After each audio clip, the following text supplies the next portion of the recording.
오랜 시간 수많은 세계 무대에서 공연할 수 있었던 이유, 바로 돌아갈 나의 고향이 있었기 때문입니다.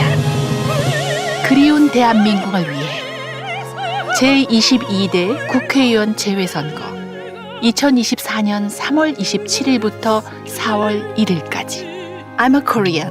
I'm from Korea. 세븐데이즈 뉴스 오늘의 주요 뉴스입니다. 제22대 국회의원 선거 재외선거 등록 마감이 오는 2월 10일로 토요일에 마감됩니다. 오는 4월 10일에 실시하는 제22대 국회의원 선거에 참여하기 위해서는 10일까지 국외 부재자 및 재외선거인 신고 신청이 완료돼야 합니다. 신고 신청률이 아직도 저조한 것으로 나타났습니다. 단 10분이면 신고 신청이 끝납니다.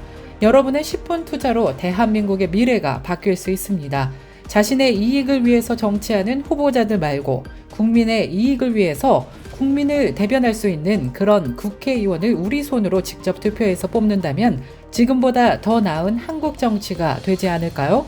국민은 유권자로서의 책임감을, 정치인은 대표자로서의 사명감을 갖는 세상이 오길 기대해 봅니다. 깜빡 잊고 투표를 아직 안 하신 분들이 대부분이실 겁니다. 이 방송을 보고 아직도 신고 신청을 하지 않으셨다면 지금 바로 하시기 바랍니다.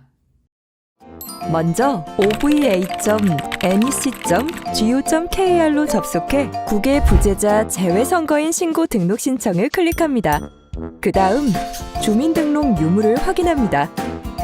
대한민국에 주민등록 번호가 있다면 네, 저는 주민등록 번호를 가지고 있습니다를, 대한민국에 주민등록 번호가 없다면 아니요, 저는 주민등록 번호를 가지고 있지 않습니다 또는 저는 주민등록 말소자입니다를 선택합니다. 주민등록 유무를 확인하셨다면 이제 전자우편 주소의 유효성을 검증할 차례입니다. 전자우편 이메일 주소를 입력하신 뒤 유효성을 검증해줍니다. 유효성을 검증하셨나요? 그럼 이제 신고 신청서를 작성해 주시면 됩니다. 국외 부재자는 신고서를, 재외선거인은 등록 신청서를 작성해 줍니다. 어때요? 참 쉽죠? 이렇게 신고 및 신청을 완료하셨다면 마지막으로 결과 조회 잊지 말고 확인해 주세요. 제22대 국회의원 재외선거 신고 신청을 아직 하지 않았다면 잊지 말고 지금 신고 신청하세요. 외국에서도 꼭 챙겨야 할 여러분의 소중한 한 표. 제22대 국회의원 재외선거 신고 신청하는 당신이 대한민국의 자부심입니다.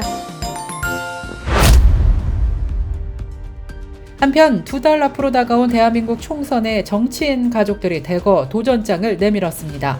한국 시간으로 지난 9일 정치권에 따르면 전직 대통령 사위부터 정치인 2세 현역 의원까지 각 당의 예비 후보로 등록해 공천관리위원회의 공천 결정을 기다리고 있는 것으로 알려졌습니다. 국민의힘에서는 김영삼 전 대통령의 손자인 김인규 전 대통령실 행정관이 YS의 지역구였던 부산 서동구에 출마합니다. 서울 강동갑에 출마하는 전주회 국민의힘 원내대변인은 15대 국회의원이자 국가보훈처장이었던 전석홍 전 의원의 딸로 알려졌습니다.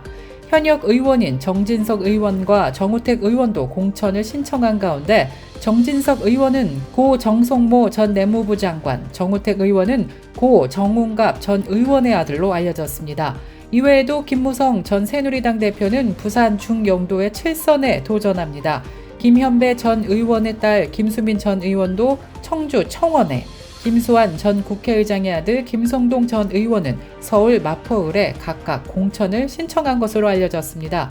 더불어민주당에서는 고 노무현 전 대통령의 사위 곽상원 변호사가 서울 종로에 도전장을 놨으며 문희상 전 국회의원 아들인 문석규 김대중 재단 의정부 지회장도 출사표를 던졌습니다. 민주당은 이번 총선에 백범 김구의 증손자인 김용만 대한민국 임시정부 기념사업회 이사도 영입해서 지역구 배치를 논의하고 있는 것으로 알려졌습니다. 버지니아주의 제니퍼 박스틴 민주당 하원 의원과 캘리포니아주의 미셸 스틸 공화당 하원 의원이 한인들의 이산가족 상봉을 돕기 위한 이산가족 국가등록 법안을 지난 30일 공동 발의한 가운데 해당 법안이 연방하원 외교위원회에서 만장일치로 통과됐습니다. 이에 따라 최종 통과까지 기대를 높이고 있습니다. 이산가족 국가등록법안은 HR 7152로 북한의 가족을 둔 미국 내 한인들의 정보가 담긴 국가등록부를 연방국무부가 주도로 구축하도록 하는 내용이 골자입니다. 향후 대면리 화상을 포함한 이산가족 상봉에 대비해 국무장관은 북한 인권특사 등이 북한에 있는 가족과 상봉을 희망하는 한인들을 파악하고 이름과 기타 관련 정보를 담은 국가등록부를 작성하도록 하는 것입니다. 법안은 또 이런 시스템 구축을 위한 예산 100만 달러를 승인하도록 했습니다. 중국 명문대학을 졸업한 뒤 미국 구글에 나란히 입사한 20대 중국인 부부가 어느 날 갑자기 남편의 구타에 아내가 죽게 되면서 큰 충격을 줬습니다.